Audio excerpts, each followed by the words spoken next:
Interesting description. Of course, eyewitness accounts, while powerful personally, can be subjective. Absolutely, that's always a factor.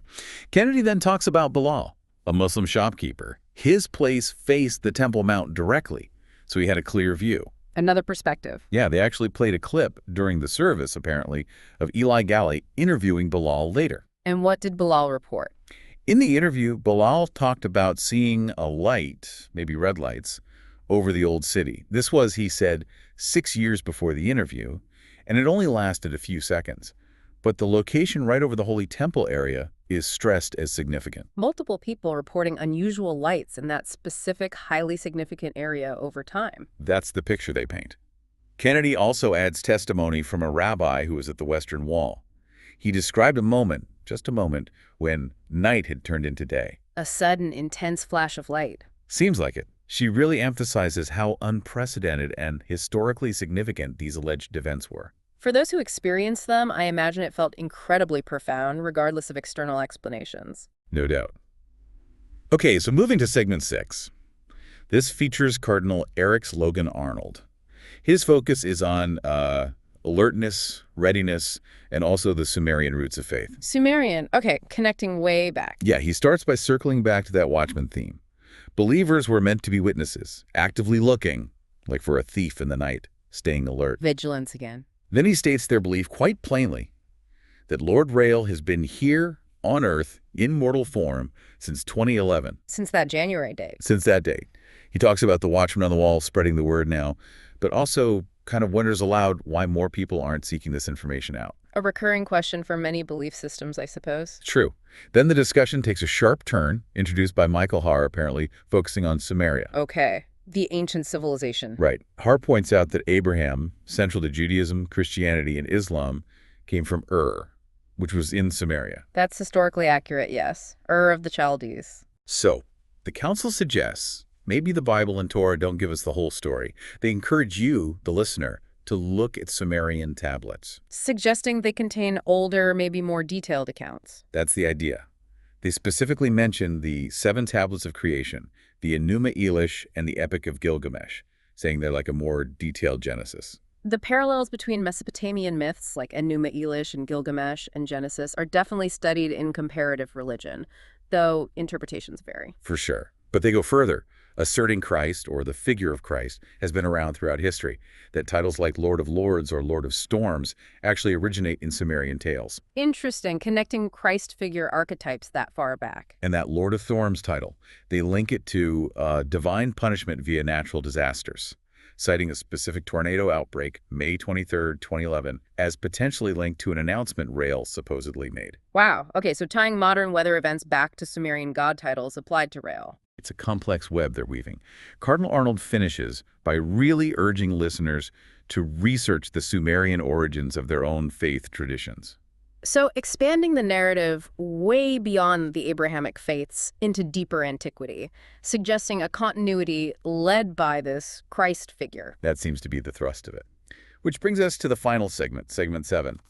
This was more of a Q&A addressing listener questions and the whole challenge of, convincing people. Right, the practical side of sharing these beliefs. Cardinal Clark Isaac jumps back in first, reinforcing the Sumerian link. He points to Quran 5.45. What's the connection there? He says it mentions ancient Samaritan law, eye for an eye, that kind of thing, which isn't detailed the same way in the Bible or Noahide laws. He argues this shows God's guidance existed before the Bible was recorded, linking back to those older roots. Trying to find consistencies across different legal and historical layers. Interesting approach. Then they get questions from Brother Matt. First, about how hard it is to convince others, especially since the audience watching the service likely already believed. A fair point. The answer was basically, yeah, we know you believe, but this discussion is for the wider world. Matt also asked about the live stream's technical problems. Acknowledging the practical issues. And he asked about Gilgamesh. They confirmed, Sumerian tale, king seeking immortality, parallels to Bible stories. Standard understanding there. They also briefly touched on the reliability of Sumerian info, kind of cautioned against maybe some sources, like Sitchin implicitly, and recommended going to original translated texts like Enuma Elish for accuracy on creation stories. Even mentioned a Spanish animated musical about it. Huh, okay. Specific recommendations. At this point, Cardinal Joe Monti gets his connection back after the technical issues. Ah, good. Did he have more on the UFO? He did. But first, a listener named David asked about the number of elders. They explained that 24 are just the most senior clergy, part of a larger group. Okay, clarifying structure. David started another question, something about missing 24 hours, but the transcript we have kind of cuts off there, so we don't know the full question or answer, just acknowledging that gap. Understood. So, back to Cardinal Monti and the UFO. Yes. He picked up his point about a potential cover-up. He mentioned researcher Jaime Maussan. Maussan, the Mexican ufologist. That's the one. Monti claimed Maussan found 5 or 6 different camera angles confirming the Jerusalem event, including a government weather camera. Multiple angles would be significant if verified. But Monti added, Maussan's YouTube videos about it from 2012 seem to be gone now, raising questions, was it censorship? Did Maussan change his mind? Unclear. The disappearance of online content can certainly fuel cover-up theories. Then a listener, Sarah, asked for names of translated Sumerian texts. They listed the main ones again. Enemi Elish, Sumerian Kings List, Gilgamesh. The standards. But then they added this claim that many other texts are deliberately hidden, Vatican archives, other places, to control information. They compared it to how the Catholic Church supposedly suppressed reincarnation beliefs. Right. The hidden knowledge trope again, a common element in alternative narratives. Then another listener basically asked the big question, why is it so hard to convince people, even with what believers see as strong evidence? The million-dollar question for any belief system trying to spread. Cardinal Eric Logan Arnold chimed in. He suggested the questioner think about what convinced them, pointing out many believers were already actively searching for answers. So it's about reaching people who are already seeking. That's the idea.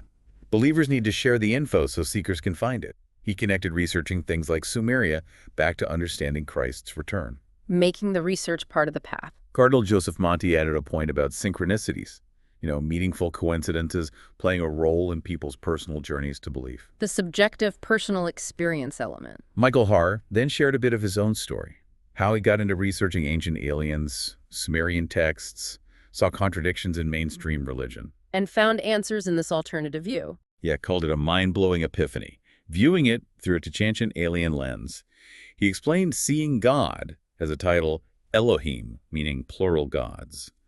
Talked about interpreting creation as DNA splicing, even a human-pig hybrid prophecy. Yeah. Very unconventional takes. Reinterpreting familiar narratives through a completely different, often technological framework. Then Cardinal Clark Isaac offered his view on convincing others.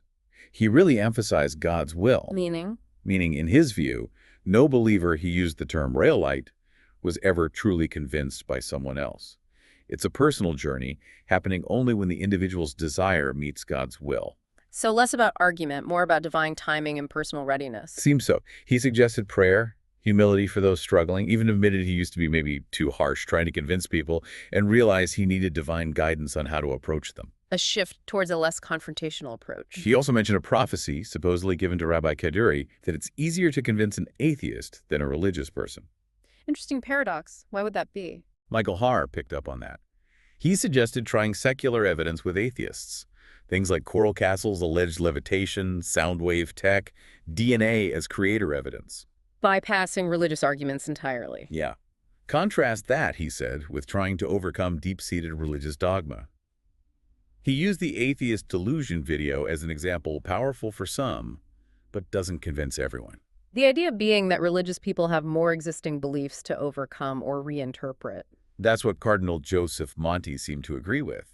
He said scientific evidence might click better for atheists who aren't tied to dogma. He mentioned, for instance, the perceived lack of fossil evidence for Darwinism as something that could trigger an epiphany for a scientifically minded person. Whereas a religious person might interpret the same evidence, or lack thereof, through their existing faith lens. Exactly.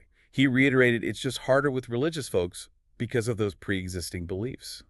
The segment kind of wrapped up with everyone agreeing. You can lead someone to information, but you can't force them to believe it. A common conclusion. It ultimately comes down to individual acceptance or rejection. So wrapping up this deep dive into that Council of Elders service, we've really journeyed through a lot, these alleged religious fulfillments in Christianity, Islam. The very controversial Torah code claims. Right. The secular angle with the Jerusalem UFO, the eyewitness stories. And that whole expansive context, going back to Sumerian origins, it's quite a tapestry they weave. It really is. A multifaceted case connecting scripture, modern events, ancient history, all pointing in one direction, according to them. Definitely gives you a lot to think about. Absolutely. And that's really the invitation here. We encourage you to do your own exploring. Look into those Sumerian texts they mentioned, the Enuma Elish, Gilgamesh, Check out the information on the Jerusalem UFO event yourself, from different perspectives. and just sit with the implications of what they're arguing. Consider it thoughtfully. Which leaves us with, I suppose, a final thought for you, the listener. A provocative one. If, and it's a big if, but if any significant part of these claims were actually true, what would that do to our understanding of history, of religion, of today? And flowing from that, what responsibility, if any, might we personally have faced with information like this? Yeah. Something to mull over.